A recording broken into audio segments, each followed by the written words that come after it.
Hello everyone, welcome back to the channel. I'm back with another interesting SQL question, and I'm going to solve this question with inner join and left join both. Okay, so you will be wondering how the same question can be solved using inner join and left join. So watch this video till end. You are going to learn something new. Okay, so this is the question. Write a SQL to return all employees whose salary is same in same department. Okay, so this is my employee salary table. This is my input table, and the second one you are seeing, this is the output table. So if you look at this employee table and these two employees, right, they belong to same department and salary is also same. So we want those employees. So 101 and 104 are in the output, right? There can be more. There can be one more employee, 3000, and some other employee ID that should also come, right? So there can be number of employees, same department, same salary. We have to give all in the output. Similarly, if you look at department ID 12, right? These two employees, 105 and 102, they have the same salary, 4000, 4000. So they are also in the output. So this is the question that we have to solve. I hope the question is clear. I will put in the description box the create and insert statement.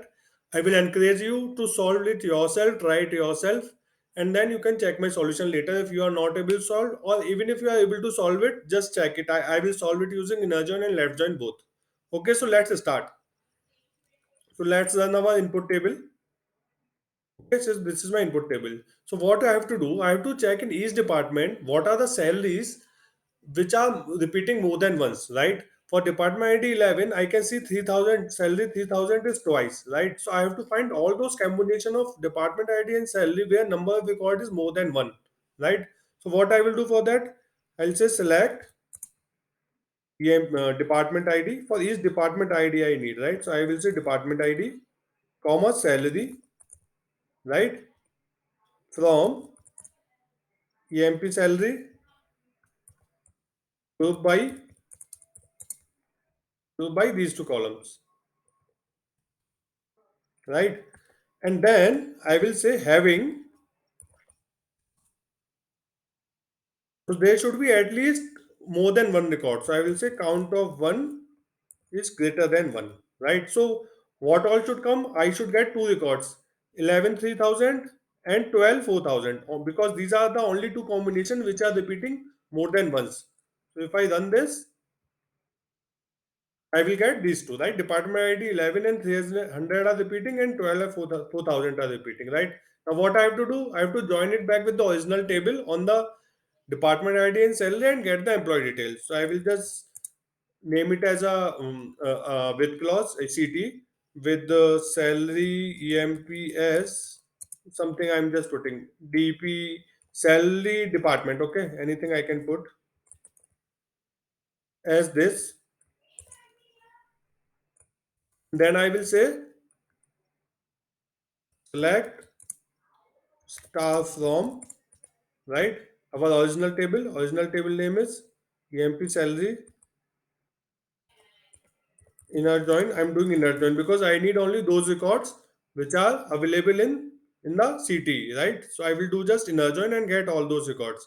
Inner join on salary department, so this will call as ES, and this is SD on ES dot department ID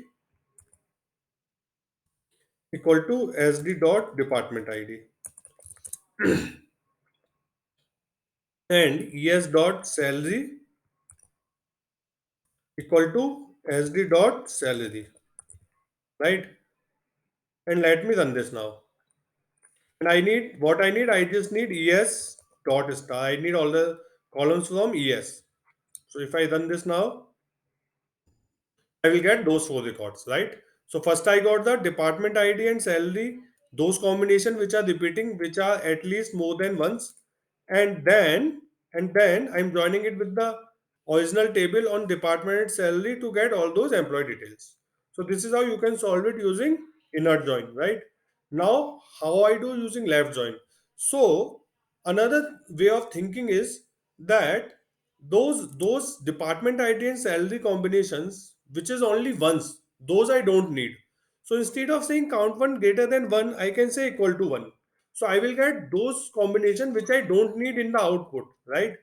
So if you look at it here, apart from these two combination 11 3000, 12 4000, we will get every other combination. See, those two combination we have not got, right? So these combination I don't need in the output, right? Am I right? So what I will do, I will say left join, right? I will say left join, and then in the where condition, where there is no record in the right table, right?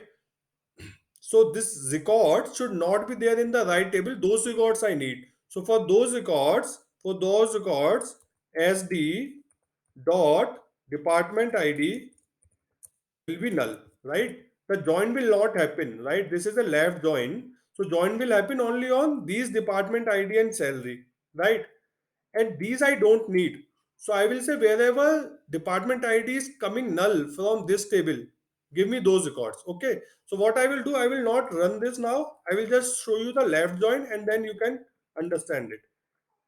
And I need data from right table also so that I can show you it is coming as null. So if I run this now, just look at it carefully. So if you see for all those combination, right? 11, 11, right? 3000, 3000. This is null, right? So we need only null records, right? Because these records are only coming once. This combination of department ID salary, this combination of department ID salary, this combination of department ID salary is only once, which is coming from here. Everything else, where it is more than once, it is not coming from this query. So department ID or salary will be null. So if I put this condition where department ID is null, we will get only those four records which we want in the output, right? I don't need this in the output. I can just remove it. I'm using in the where condition only, and this is it, right? I hope this makes sense. Let me know if you have a better solution or an easier solution to solve this. Put it in the comment box. I will have a look. I hope you enjoyed this video. Do like and share the video so that it reaches maximum people. Thanks for watching it. Have a good day.